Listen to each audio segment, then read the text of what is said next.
Salut, ça va bien, j'espère. Moi, je vais bien par la grâce de Dieu. Écoute ça.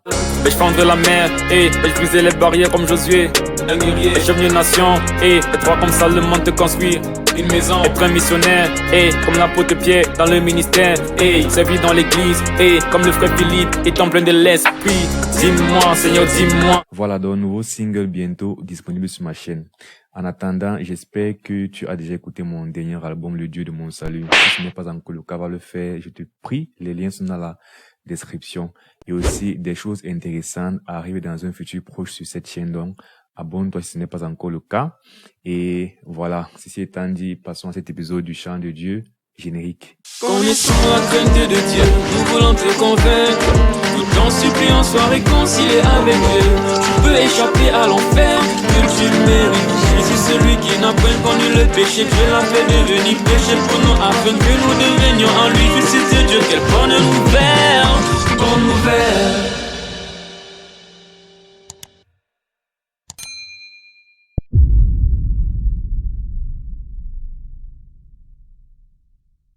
Donc, dans ce cas de figure, j'ai eu à rencontrer un couple dont la fille était protestante et le garçon musulman. Donc, qui a reçu l'évangile d'après toi?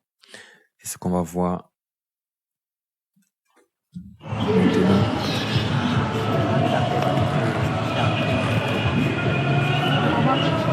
Bonsoir.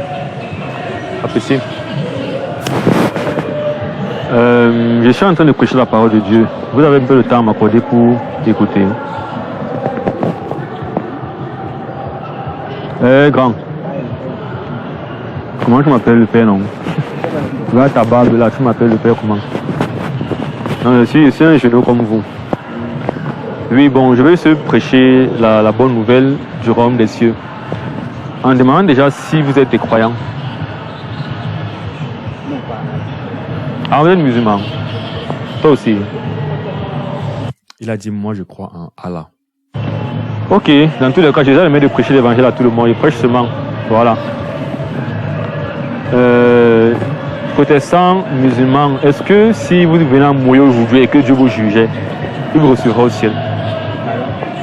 Et si vous venez à perdre la vie aujourd'hui, je dis ça parce que souvent, surtout quand on est encore jeune, on se dit qu'on a beaucoup de temps et on va arranger notre vie et tout ça. Bon, on peut mourir à tout moment, donc on doit être prêt à tout moment en réalité pour rendre compte à Dieu. Si venez que ce soit vous perdiez la vie, est-ce que vous êtes prêt à rendre compte? Est-ce qu'il va vous recevoir au ciel? C'est la question. Ou il va vous envoyer en enfer? Je ne sais pas si vous croyez à l'enfer là-bas chez vous, mais voilà. Il y a un dernier coupé décalé qui est en train de passer en fond là. Je m'étais même pas rendu compte de ça. C'est quand j'écoute maintenant que je me rends compte de ça. Vous êtes déjà prêt? C'est le magasin qui est en face du parc qui jouait la musique. Je suis prêt.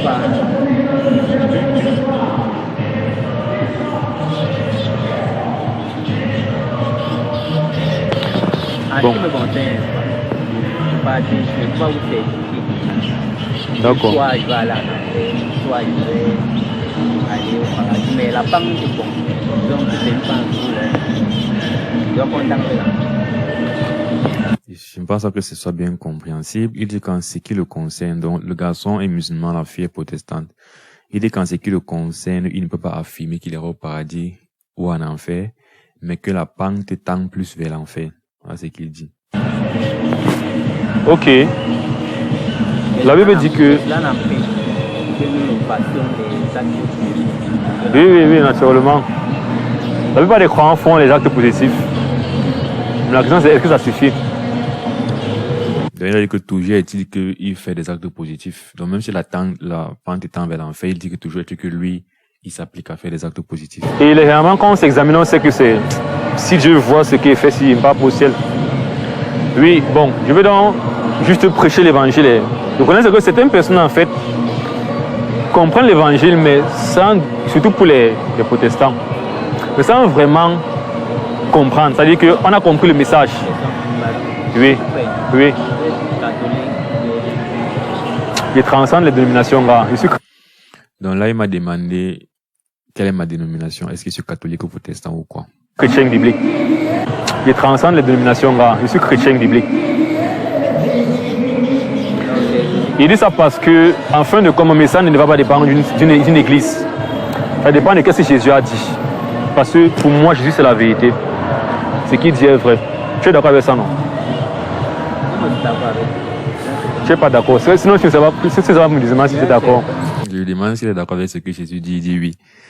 Mais ce n'est pas possible d'être d'accord avec ce que Jésus dit et d'être musulman. Puisque les musulmans concrétisent ce que Jésus a dit.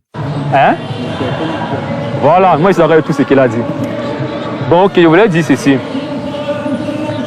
La Bible enseigne que nous sommes tous des pécheurs, comme on le sait tous, n'est-ce pas?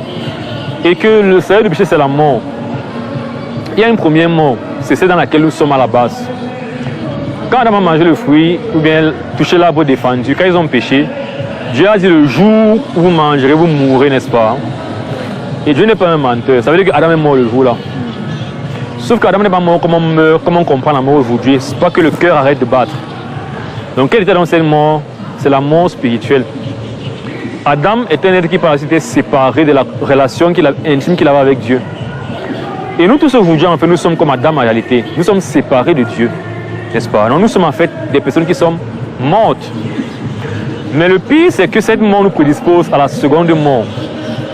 Parce qu'à la fin des temps, dans Apocalypse 21:8, on dit pour les menteurs, les impudiques, les idolâtres, les adultères, les ivrognes, leur part sera dans le temps ardent de feu et de soufre qu'on appelle la seconde mort.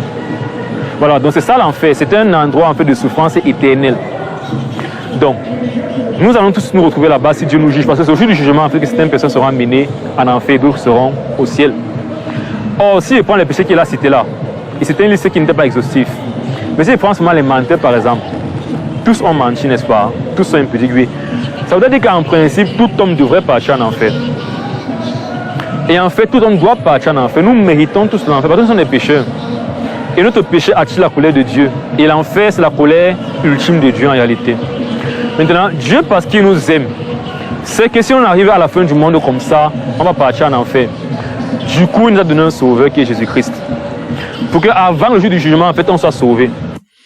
Je rappelle toujours les étapes que j'essaie de suivre. La première, c'est de comprendre l'évangile auquel ils ont cru. C'est-à-dire, est-ce qu'ils croient en l'évangile de Jésus-Christ? Du moment où le garçon est musulman, bien sûr que non, il ne croit pas en l'évangile de Jésus-Christ. Maintenant, la fille dit qu'elle est protestante. Donc, il faut maintenant comprendre, est-ce qu'elle a vraiment compris l'évangile? D'où la question, si tu meurs, tu iras au paradis ou en enfer pour voir où est leur espérance. Le garçon disait que il tend plus vers l'enfer, mais que dans tous les cas, il décide de faire les bonnes œuvres. Donc, dans tous les cas, au mieux, il a une espérance dans ses bonnes œuvres. La fille n'a pas vraiment répondu, elle était un peu confuse. Seconde étape maintenant, c'est de prêcher l'évangile en commençant par l'urgence que nous avons à nous repentir, parce que nous sommes tous des pécheurs et la colère de Dieu repose sur les pécheurs. Avant maintenant d'arriver à la solution qui est le don de Jésus-Christ, pour insister sur le fait que ce don gratuit s'obtient par la foi uniquement et pas par les œuvres. Donc quand Jésus est maintenant venu dans le monde, qu'est-ce qu'il a fait? C'est que la mort que nous méritions, la mort éternelle que nous méritions, à la croix en fait on dit qu'il a porté nos péchés à la croix. Celui qui n'a pas connu le péché, Dieu l'a fait devenir péché pour nous afin que nous devenions en lui justice de Dieu. Donc Jésus-Christ a porté nos péchés à tel point que Dieu lui a dit ceci. Bref, il a dit ceci à Dieu. Mon Dieu, pourquoi m'as-tu abandonné? N'est-ce pas? Dieu l'avait abandonné parce qu'il portait nos péchés sur lui. Et Dieu n'aime pas le péché, donc Dieu l'a frappé à la croix. Mais la conséquence de ça, c'est que quoi? Nos péchés ont été en fait punis. La dette que nous avons envers Dieu a été payée en Jésus-Christ. Si Jésus ne venait pas dans le monde ici mourir, on aurait touché cette dette envers Dieu. Ça veut dire que parfois on ne comprend pas vraiment pourquoi Jésus-Christ est venu. C'est parce qu'il est venu qu'on peut en fait avoir la dette là en fait payée. Et maintenant avoir le pardon de nos péchés. Parce que tant que cette dette n'est pas encore complètement payée, on doit encore la mort à Dieu et on ira en enfer. Alors Dieu dit donc que, la Bible dit que Dieu nous prouve son amour envers nous, c'est que lorsque nous étions encore pécheurs, Jésus-Christ est mort pour nous. Donc la mort de Jésus-Christ, c'est la démonstration ultime de la mort de Dieu, de l'amour de Dieu pour nous. La plus grande preuve d'amour pour nous de Dieu, c'est la mort de Christ. Donc, si tu nies la mort de Christ, mais que tu enlèves la mort de Christ, il n'y a pas de sens pour la vie chrétienne, il n'y a pas de sens pour les hommes en réalité. D'après ce que la Bible enseigne, je sais que ça va te déranger, mais d'après ce que la Bible enseigne, tu comprends? Hein? Et j'ai insisté sur la mort de Jésus-Christ parce que c'est pas un truc que les musulmans font forcément d'accord, sa mort et sa résurrection, ou alors sa divinité. tout ce qui représente le Fils de Dieu. Or, c'est ça qui fait le christianisme, qui donne un sens, qui donne de l'espoir à l'homme, le fait que le Fils de Dieu soit mort et ait porté nos péchés. Si on retire ça, en fait, de toute l'histoire, les musulmans peuvent être d'accord avec tout le reste de ce que Jésus-Christ a dit, mais s'ils ne sont pas d'accord avec l'aspect que Jésus-Christ est venu mourir et ressusciter pour nous sauver, ils ont renié tout le christianisme. Donc, c'est pour ça que j'insistais sur cela, pour que lui comprenne que c'est pas parce qu'ils ont reconnu que Jésus est un envoyé de Dieu, a dit les bonnes choses, que ça fait qu'ils ont accepté Jésus-Christ. Non, ils n'ont pas cru au vrai Jésus-Christ en réalité. Donc, ils n'ont pas l'évangile, ils n'ont pas le salut. Tant qu'ils ne se répandent pas pour croire au vrai Jésus. Et la conséquence de cette mort, en fait, c'est non seulement une perfection qu'on obtient, mais en plus, c'est le don du Saint-Esprit. Et voilà la chose la plus importante qu'on doit recevoir, c'est la nouvelle naissance. Jésus-Christ a dit... Et après, donc, avoir présenté l'évangile et le fait que le juge est par la foi, toujours insister sur la nouvelle naissance et le Saint-Esprit. Là, maintenant, c'est plus par rapport à la protestante qui...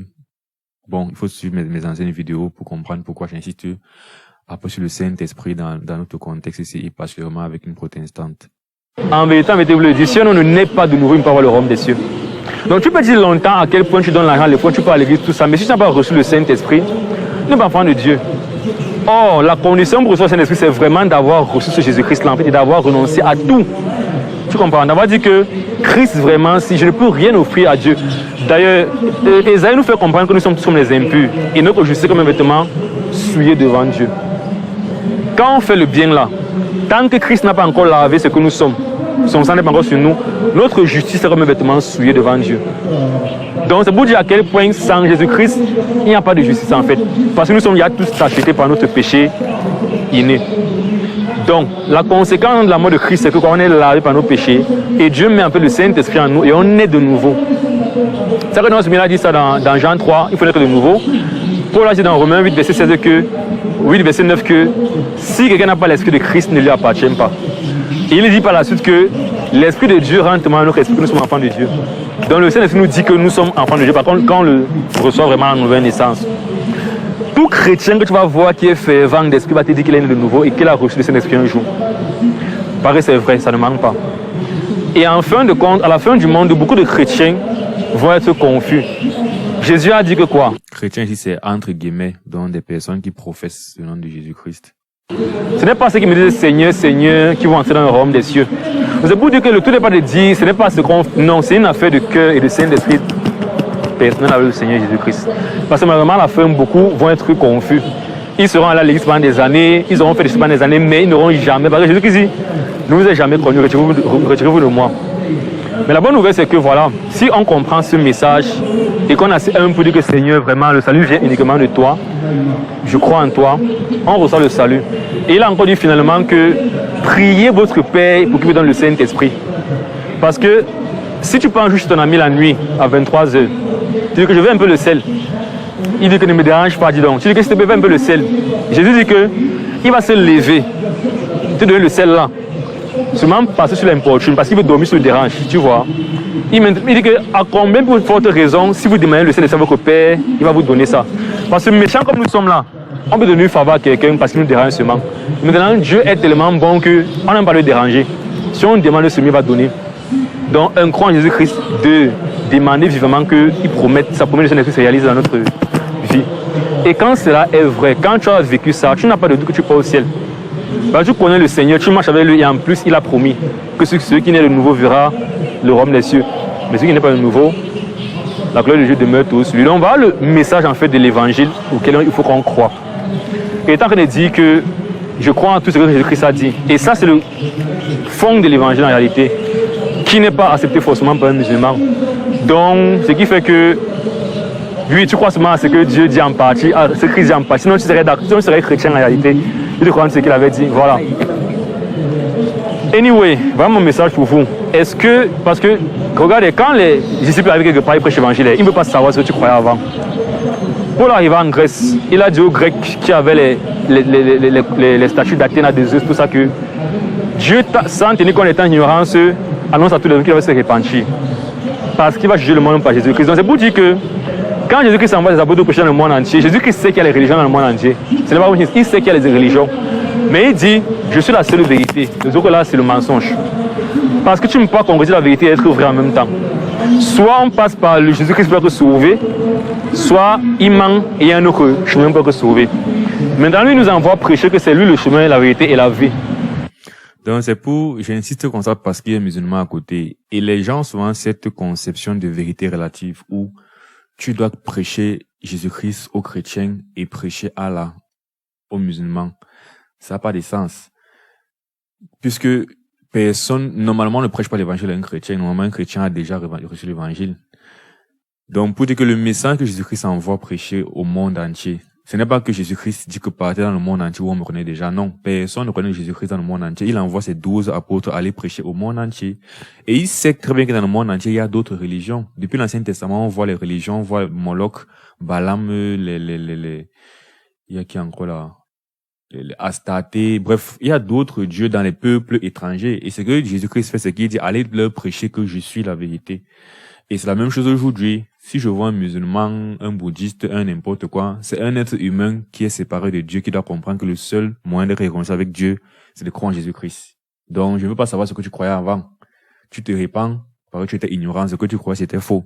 Si c'était différent de l'évangile de Jésus-Christ, tu te répands, tu crois pour te sauver, sinon tu vas en enfer. Voilà en fait l'évangile. C'est ce que Paul fait quand il est en Grèce. Il a vu qu'ils ont plusieurs dieux, il croit en beaucoup de choses. Il dit, ok, Dieu s'en tenir qu'on est en ignorance, annonce à tous les hommes dans tous les lieux qui doivent se repentir parce qu'ils vont être jugés par Jésus-Christ. Donc, il faut se repentir et croire en Jésus-Christ, musulman ou pas musulman.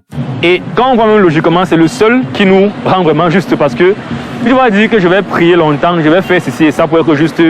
Je te pose la question, qui paye pour ton péché que tu as fait l'autre jour là? Nous, on a quelqu'un qui a payé pour ça, Jésus-Christ a payé pour ça. Si tu n'as pas Jésus-Christ, tu vas payer toi-même pour ça devant Dieu. Donc c'est ça mon message. Et je reviens dans ma question finalement, est-ce que vous êtes né de nouveau? Bon, toi, certainement pas. Les musulmans, certainement pas. Donc la question maintenant, c'est est-ce que la protestante vraiment a cru en l'évangile? Est-ce qu'elle est déjà née de nouveau? C'est de ça qu'il s'agit. Est-ce que tu es né de nouveau, ma soeur?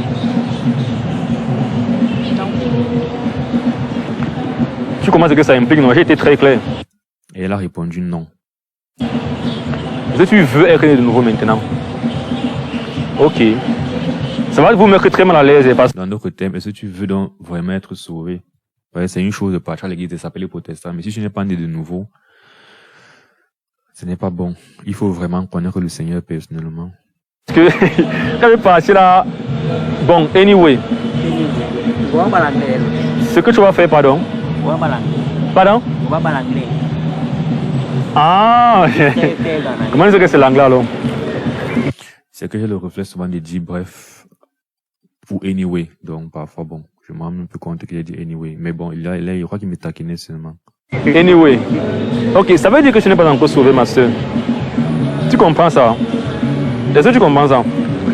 Mais je viens ça pour te condamner, non. Je viens ça pour te prêcher la bonne nouvelle que tu peux être sauvé si vraiment tu mets ta foi dans ce que Jésus a dit, n'est-ce pas? Donc il n'y a pas de rituel pour être sauvé. Romains 10, verset 9 dit que si tu confesses de ta bouche le Seigneur Jésus-Christ, et si tu crois dans ton cœur que Jésus a ressuscité des morts, tu seras sauvé. Car c'est en confessant de la bouche qu'on parvient au salut, c'est en croyant du cœur qu'on parvient à la justice. Si quelqu'un dit qu'il a cru, Dieu ne l'a pas sauvé, c'est qu'il est menteur. Bah, je ne mens pas, n'est-ce pas? Donc ce que je vais t'inviter à faire, c'est de rentrer encore à la maison. On va prier maintenant, n'est-ce pas? Mais c'est des choses que parfois, quand ils sont devant les gens, ils prient parce qu'ils sont devant eux. Tu vois un peu? Tu vas rentrer à la maison. Non, si c'est pour prier. Ma mère est chrétienne, donc elle nous prête sa Bible à chaque fois. Elle Mais le problème, c'est que. C'est même pas la prière qui sauve. Je sais, c'est pas la prière qui sauve, c'est la foi qui sauve. Le problème, c'est que deux fois j'ai la foi et deux fois cette foi disparaît. C'est comme si le diable me porte. Oui, c'est pour ça que quand moi j'ai prié maintenant, je peux recommander au Seigneur. Parce que dans la fête hier, Et ça, c'est un problème qui arrive souvent beaucoup. La réalité, c'est que je ne pense pas que c'est parce que quelqu'un va répondre qu'il n'a pas le Saint-Esprit, qu'il n'a pas forcément, ou alors qu'il n'est pas forcément vraiment sauvé. Parce que la réalité, c'est que parfois l'ignorance aussi fait qu'on nous... Il faut dire que là, par exemple, quand il dit est-ce que c'est par la foi qu'on est sauvé, et puis il dit parfois c'est la foi, parfois il n'est pas la foi. Je pense que, en dehors des extrêmes de ceux qui ont l'assurance de leur salut, qui ont l'assurance de demander le Saint-Esprit, et de l'extrême de ceux qui savent qu'ils n'ont pas le Saint-Esprit, qui ne sont pas sauvés, je pense qu'il y a une plage grise de personnes qui peuvent être sauvées sans savoir qu'ils sont sauvés ou qui ne sont pas sauvés, qui croient qu'ils sont sauvés. Mais bon, je vais toujours préférer prendre plus de précautions et d'assumer peut-être que bon, tu as toujours besoin de comprendre l'évangile et tu as toujours besoin de t'engager devant le Seigneur. Pour que si tu es sauvé, ça ne change rien. Mais si c'est que tu ne t'es pas sauvé, là, tu viens au salut. Donc, elle, par exemple, je ne sais pas trop, mais voilà, il faut toujours mettre toutes les choses, en fait, exposer tout ce qu'il y a à savoir, quitte à ce qu'elle savait déjà ça ou bien que ce n'était pas, elle n'est pas l'assurance. Et là, maintenant, elle a besoin d'assurance. Par rapport du semeur, par exemple, Jésus-Christ sort. On dit qu'il y a un semeur qui est allé pour semer. Les grains sont tombés sur le chemin. Donc, sur les sols pierreux. Donc, sur les épines, donc, sur la tête. Tu connais la parabole là, n'est-ce pas? On dit que le grain qui est tombé sur le chemin, c'est lorsque tu parles de juger à quelqu'un, le diable vient, il enlève et c'est pas avec. Donc, je te parle de Jésus-Christ aujourd'hui et après 10 minutes, tu as oublié. Tu ne pourras pas croire, parce que tu auras oublié le message, n'est-ce pas? Et puis d'autres personnes croient, mais la parole n'entre pas en profondeur. Du coup, quand il y a une persécution qui vient, ils arrivent une fois, ils ne sont plus avec Jésus-Christ là. D'autres personnes croient, mais il y a les soucis du siècle présent. Ça, c'est les épines. C'est-à-dire qu'ils croient, mais il y a son école, il y a son gars, il y a son travail. Et là, sur le gars, j'ai mis un peu l'accent et en regardant son gars, puisqu'ils sont un couple, comme il va me dire par la suite. Pour dire qu'en passant, dans tous les cas, la fille, même si c'est qu'elle était sauvée, est dans un mauvais contexte spirituellement parlant, parce qu'elle est en train de communier avec quelqu'un qui n'a pas Christ. Et la Bible interdit ça dans 2 Corinthiens 6 ou 7. Il y a sa famille qui l'empêche d'avancer avec le Seigneur. C'est-à-dire que par exemple, son travail est peut-être un travail qui n'honore pas Dieu. Lui, par exemple, sa maladie fait en sorte qu'il part chez le marabout, par exemple. Son métier le prend trop de temps, il ne peut plus servir Dieu. Tu vois, et tout comme ça. Et enfin, la dernière, la 4e tête, la terre qui a reçu la parole sur un chemin qui était fertile. Et c'est elle qui produit le fruit. Et c'est ça le vrai chrétien là-bas. Tu vois. On veut dire que l'affaire, c'est en fait, il y a le diable d'abord qui peut venir enlever ce qu'il vient de dire là. Et il y a aussi les obstacles qui peuvent enlever ça. C'est pour ça que quand tu prêches à quelqu'un, tu dois prier pour la personne. Tu vois. Pour que Dieu canalise en fait la personne, bloque les attaques des ennemis, que la personne puisse en fait personnellement s'engager. Et dans tous les cas, quand je t'ai engagé, l'esprit en fait va maintenant te tenir par la main et te faire avancer. Tu ne seras pas parfait, je ne suis pas parfait. Tu vois. Mais il y aura cette assurance-là que tu as avec Dieu parce que tu as vraiment reçu l'esprit en t'engageant comme il faut vraiment Jésus-Christ. Donc quand il dit prier maintenant, c'est seulement pour dire que bon, c'est tout bien de prier, de confier des choses à l'éternel. Mais là, le plus important, c'est ce que tu fais personnellement. C'est quand tu rentres là, c'est là-bas que ça se voit en réalité. Et pas seulement aujourd'hui.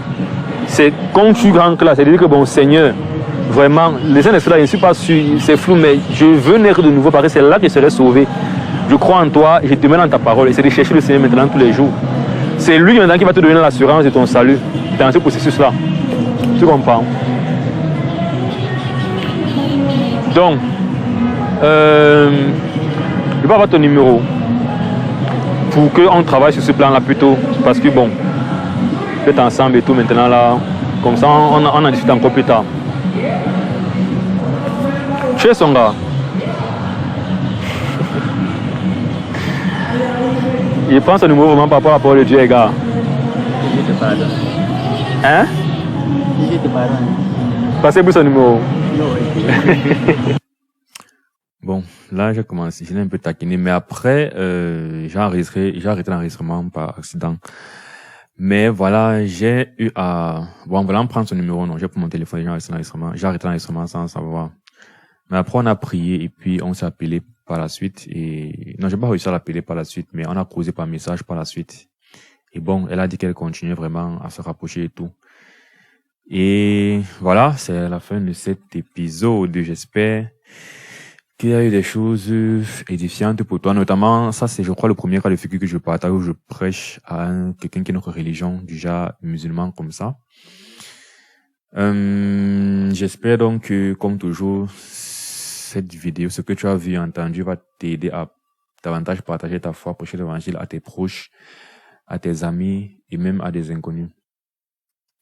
Voilà, le courant des rangs déjà, il faut que j'arrête cette vidéo. Je rappelle dans mon album Le Dieu de mon salut, les liens sont dans la description. Abonne-toi à ma chaîne si ce n'est pas encore le cas et il y a mon nouveau single qui arrive d'ici peu. On se voit dans une prochaine vidéo, que je te bénisse, d'ici là, porte-toi bien, ciao. J'offrirai à mon Dieu tout mon cœur, c'est le seul don qui qu'il veut t'invoquer en détresse. Comme dans la joie, accomplir mes vœux. Pour toi, je te donne mes pensées, tout mon temps,